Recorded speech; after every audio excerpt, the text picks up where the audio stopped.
All right, in this video, I'm going to show you how to use the histogram meter in your menu on your Canon 5D Mark II. Make sure your camera is on and then go to your menu. And then what you're going to do is you're going to creep over with the controller on top until you get to the fourth page. And then you've got to scroll down to histogram. Right now I've got it on red, green, blue. So I'm just going to leave it there for now.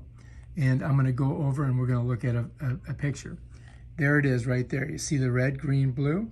So now I can look at this photo and I can see the levels of red, green, and blue in it. All right, so let's go back and let's go ahead and let's put it to brightness.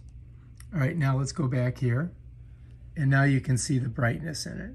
So it gives you these two different things that you can look at. And basically it's this chart right here.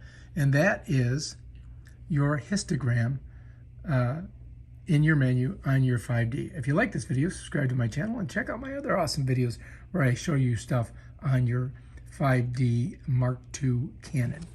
Peace out.